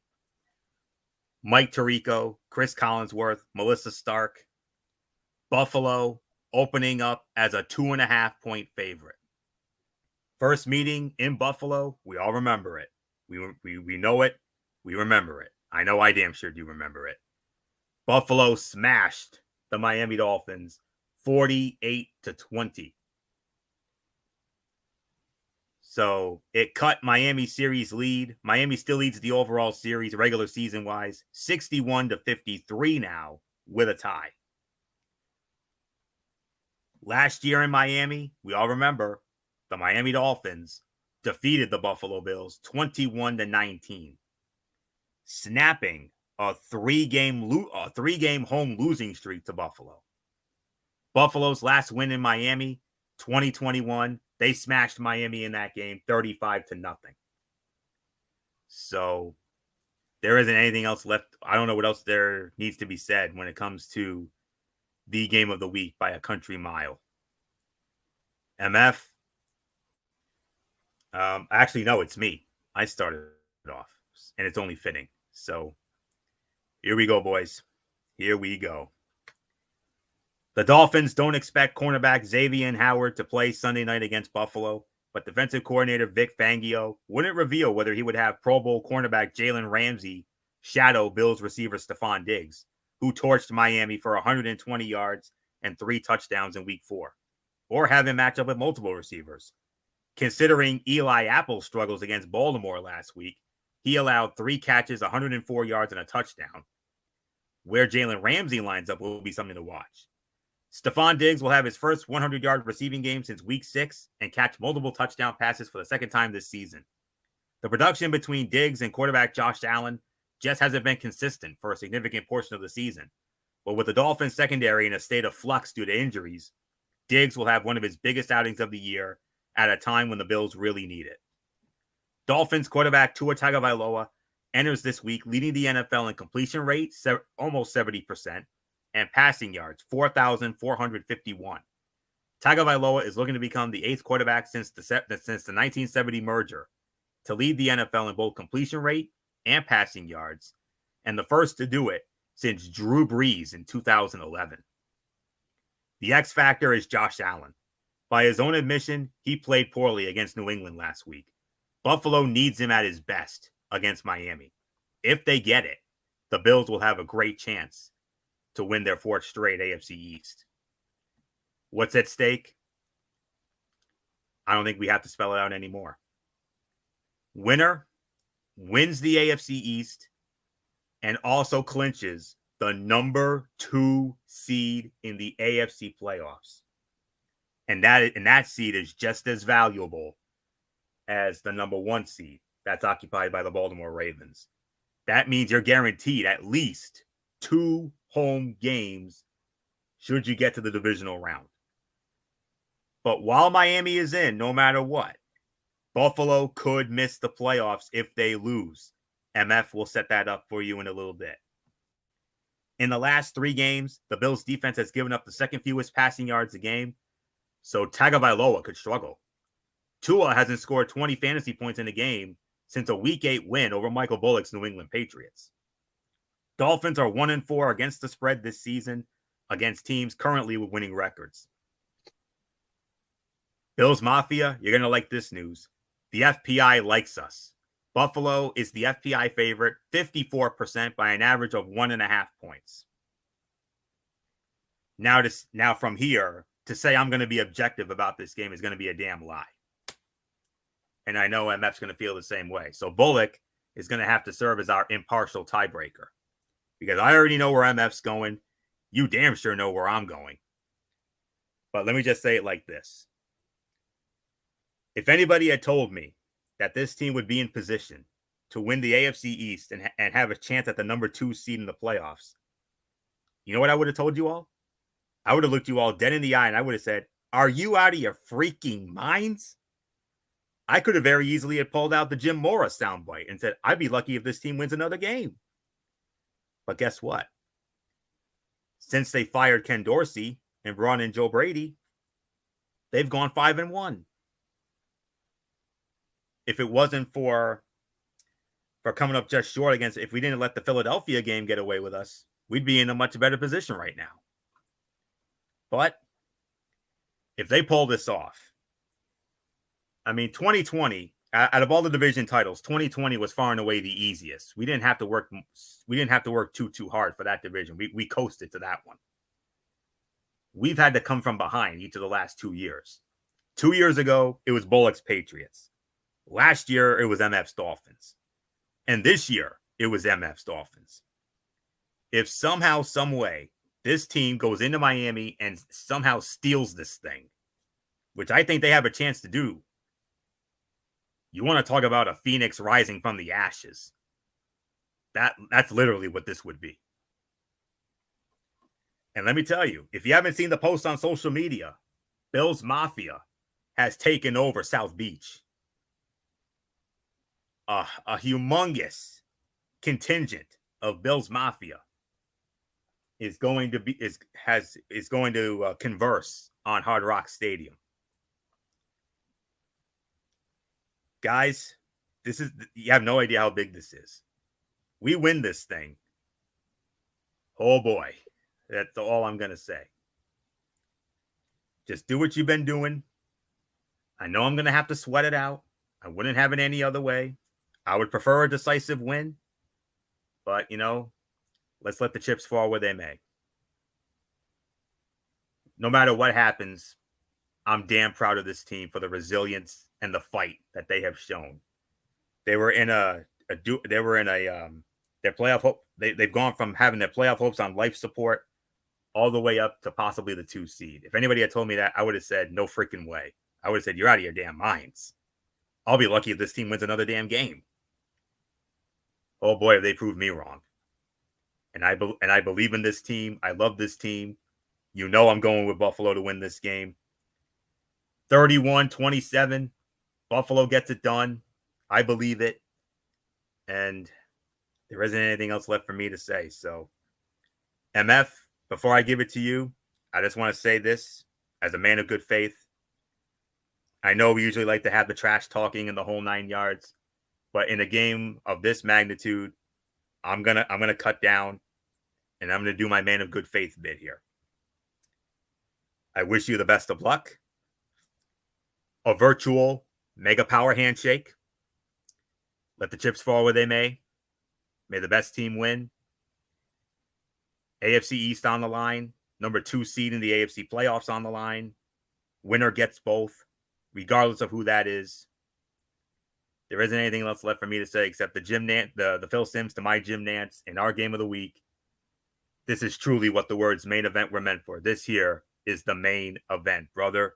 It don't get no bigger. Now more than ever, do that thing I like. Hello, friends.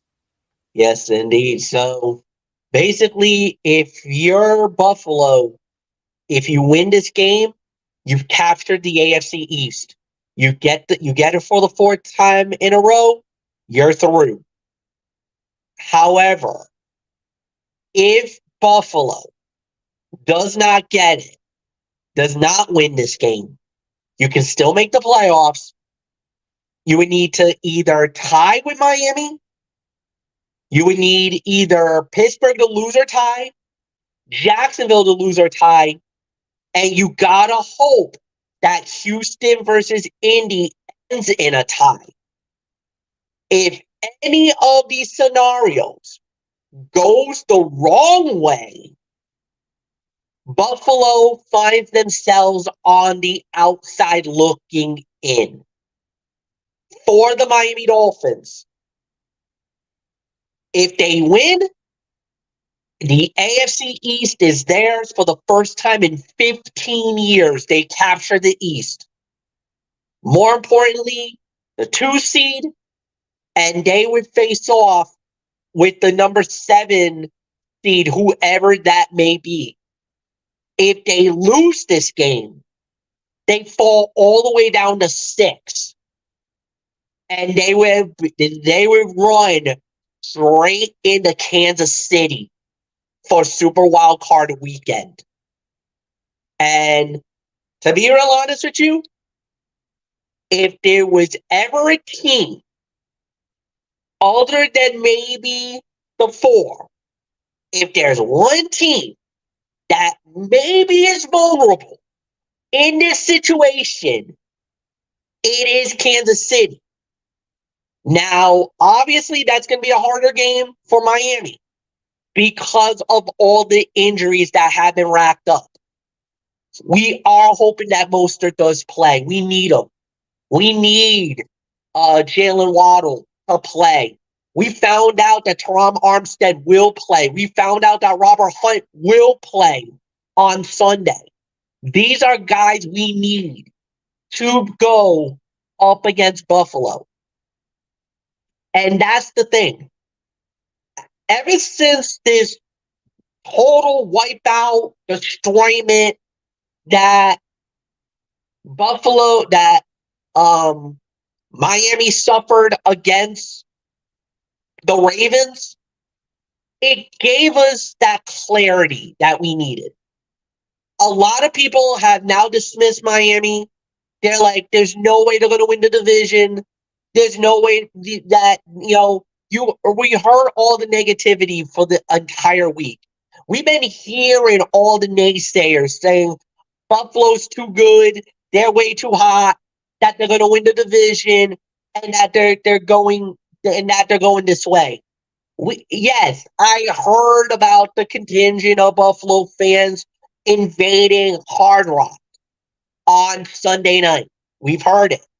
Some Dolphin fans have resigned the fact that they don't believe it's going to happen. And there's been some people that kind of, whatever you want to say, it is what it is. Now, what's that going to look like? What's that going to be? Who knows?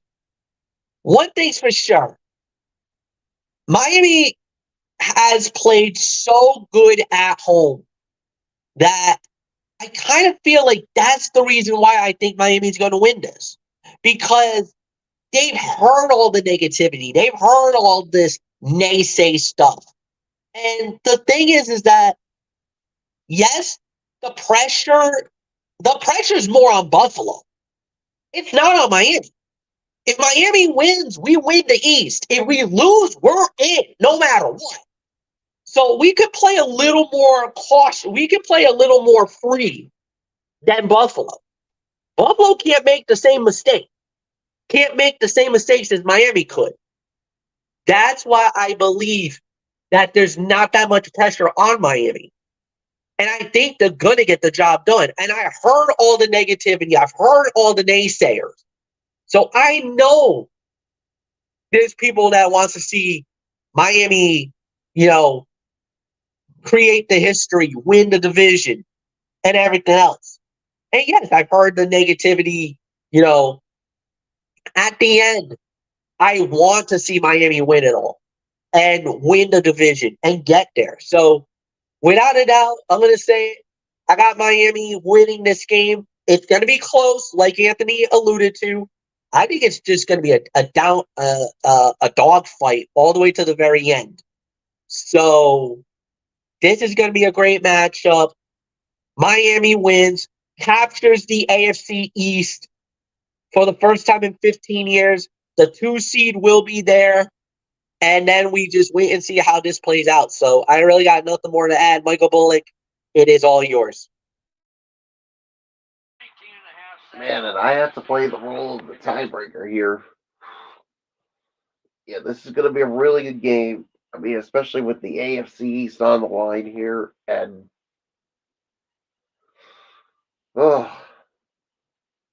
I got to go with the Miami Dolphins to win this. I mean, look, if this game was in Buffalo, I'd go with Florio and the Buffalo Bills. But because it's in Miami, I have to go with the Miami Dolphins to win this one and capture the AFC East crowd. So there's nothing more for me to say. So, Florio, we got one more game to cover, and it's the one that me and Fletcher are going to have a lot of vested interest in.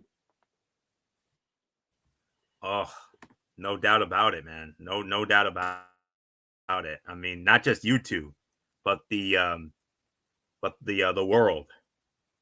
I mean, we went from one big main event to another.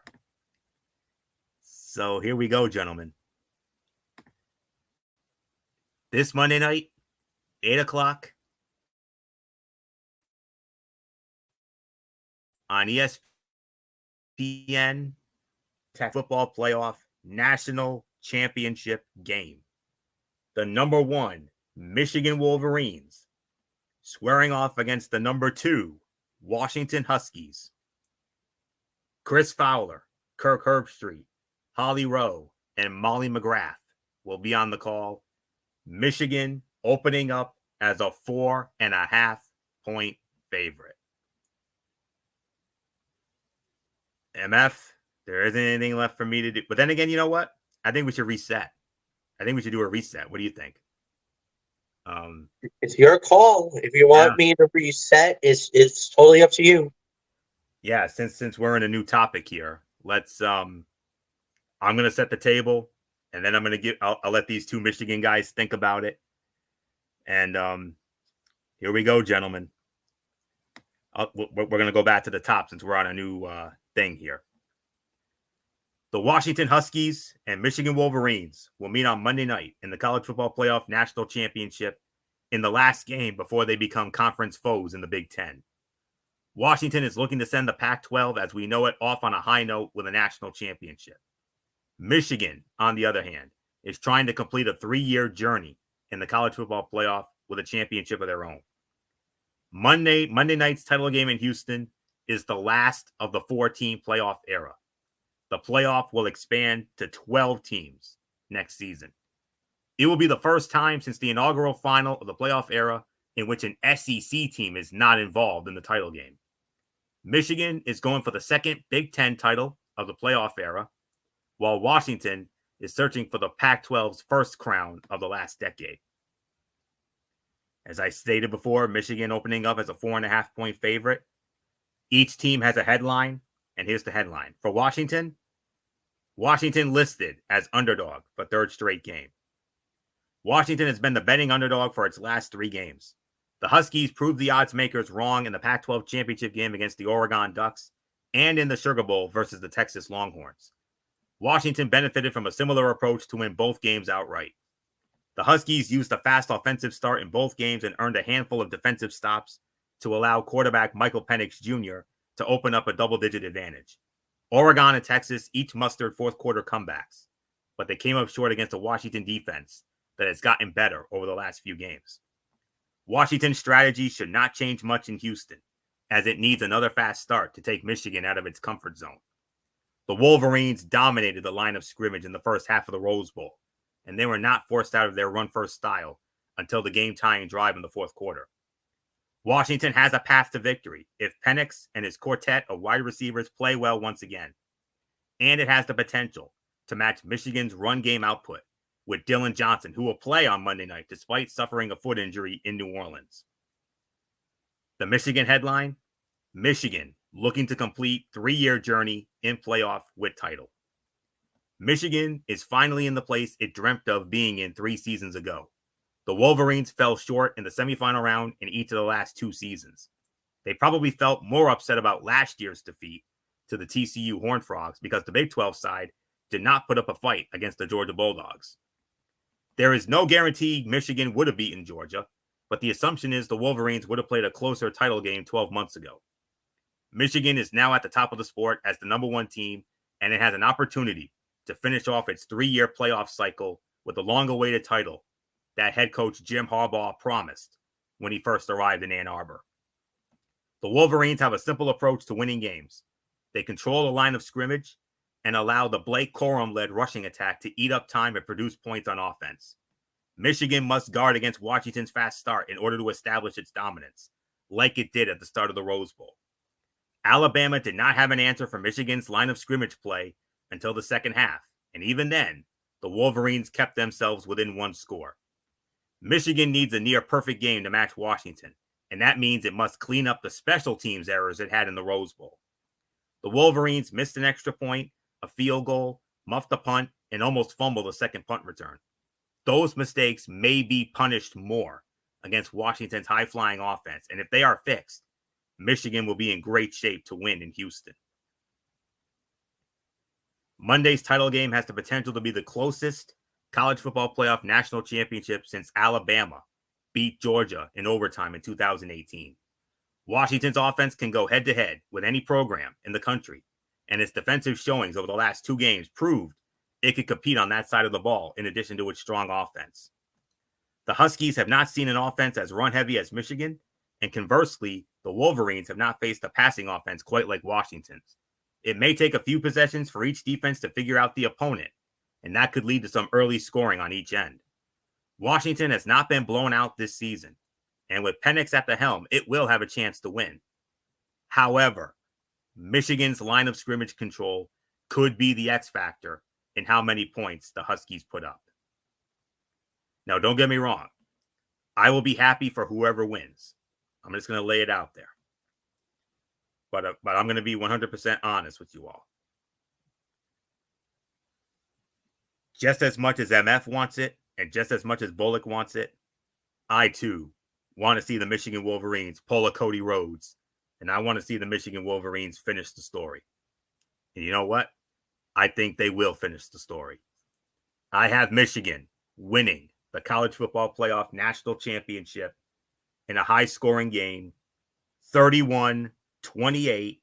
Michigan defeats Washington and will capture their first national championship since 1997. There isn't anything else left for me to say except for the second time tonight, MF, come on in.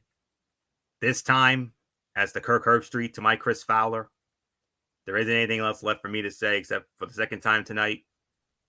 Do that thing I like. Hello, friends. And how you doing, man? Well, here we go. This is the one that definitely hinges more than anything else. Going into the game, Michigan was, you know, going into this game, I've been hearing a lot of things about how Michigan is definitely more equipped and more better in this type of situation. And that what really happened was what changed everything was Michigan changed their identity because of the fact of, believe it or not, because of Ohio State. That the years that they were getting beaten down by the Buckeyes, and that they needed it to change their trajectory. So what did they do? They actually got hybrid guys and more of speedsters to try to shut down the explosive offenses of Ohio State. And that defensively, they actually would use speed and aggressiveness. Is that why they vaulted the defense in order to shut down, any type of high power offense? Now, Michael Penix Jr. is an amazing player, no doubt about it, and is truly one of the top college football players that we've seen this year. But the thing is that if you're Washington, the blueprint that you lay out, unfortunately, is very similar to Ohio State style offense. Michigan loves this. This is the perfect matchup to face off in the national championship. If you're the Michigan Wolverines, you literally just have to think about it. Penix will be Cardell Jones, or will be the quarterback for Ohio State. The receiving core is going to be more, with Marvin Harrison Jr., Ajigba, and all these guys. The way that they use their offense and the way that they're stylistically, there's not much of a similarity between what Washington brings to the table to what Ohio State brought to the table. And oh, by the way, we saw how that played out. Michigan won the game very comfortably last year, a lot more closer this year, but Michigan was able to figure it out and won this one at the Big House. This is why I think a lot of people are going with Michigan. That's why Vegas is saying Michigan wins it. That's why I think the odds makers has Michigan winning the national championships on Monday night. And that's exactly what we're looking at. Michigan they're not afraid of the big moment. Everybody would thought that when they got paired up against Alabama, that was going to be the end of the Wolverines, that they were done. Everybody was still riding high over the fact that Alabama had beat Georgia, and that everybody thought that maybe this might be the year where Michigan is going to fail again. Michigan made some self-inflicted gunshot wounds and really almost cost themselves that game at the Rose Bowl. But they were able to ride the wave, get the job done, and won that game. Now you're at NRG in Houston for the title game. And the thing was, if this would have been Texas, this would have been a lot more difficult, because the Texas fans would have drove in thousands of droves to root for their Longhorns in that game. It would have made it literally would have made this game a road game for the Wolverines. But because of the fact that it is Washington, it's going to be a little more even. But I do believe Michigan will have the crowd advantage in the national championship game. So with that said, I believe Michigan will rely on Blake Corum. JJ is still going to have to do what he needs to do, but it's going to be the defense that needs to get the pressure, need to go right after Michael Penix Jr. Make him uncomfortable. Make him make those mistakes, just like Alabama made the mistakes in that semifinal. That's all you need to know. And it's gonna happen. Michigan wins the national championship over Washington, and there's really nothing more to say. So, Anthony, Michael Bullock, it is yours. Man, this is a moment that we and all of Wolverine Nation have been waiting for. I mean, this is a chance for them to finish the story after 2 years of being ousted in the semifinal of the college football playoff. I mean, Washington is definitely going to play him tough, but it's destiny. It's destiny for the Michigan Wolverines. And with news of possibly maybe Jim Harbaugh going back to the NFL, if this is his last game, they want to send him off in grand style with a national championship. So I'm making it unanimous. Michigan wins the national championship and finishes the story. Florio, let's wrap it up. All right, gentlemen, that will indeed put the bow on this Week 18 edition of TXN Sports World NFL Friday. We want to thank you all so very much for tuning in all regular season long. It's playoff time going forward now, boys. Nothing left to say on that. We will be back with you. We will be back with you tomorrow night over on MF's channel, Brace Fan 95, for another at 10:30 for another edition of the Cerebral Smack Talk, our first Cerebral Smack Talk of 2024. Friday night SmackDown, newsworthy show to say the very least. And we will also have AEW Collision. Monday night, we return to our normal spot for Ridiculously Raw. As we continue on the road to the Royal Rumble, we'll review Monday Night Raw. And in a special Tony's Take, I will preview the return to TNA Wrestling of their first pay-per-view, TNA Hard to Kill, that goes down next Saturday night at the Palms in Las Vegas. Oh, by the way, I got a feeling it's going to be warranted. We may have some bonus commentary for that of the championship game. So we will have that. That'll be on Monday. Wednesday, we got Wednesday Night Madness hosted by MF. That's NXT. That's AEW Dynamite, as always. And then next Friday night, we will recap the national championship game between Michigan and Washington. That's going to lead it off. That's going to jump it off. And then after that, it'll be all about Super Wild Card Weekend. We'll preview the 6 wild card playoff games. And that's it. And that's all that goes down next Friday. So that's it. So until tomorrow night at 10:30 for the Cerebral Smack Talk with good old MF Michael Fletcher on Brace Fan 95. Anthony Florio here for good old MF Michael Fletcher, and in spirit, Michael Bullock, and of course, always and forever, the First Lady, Dee Dee Woodson. You know the routine, everybody. Thumbs up. Talk to you later. Yeah. Throw it up, Fortune 4 style. Bye for now, my friends. God bless. Be good to each other. Have a blessed Saturday. And until tomorrow night for the Cerebral Smack Talk, you've been watching the Week 18 edition of TXN Sports World NFL Friday right here on the Tone 25 on YouTube and StreamYard.com. For everybody that's been a part of this one. For now, Anthony Florio. So long. Bye, everybody. Bye.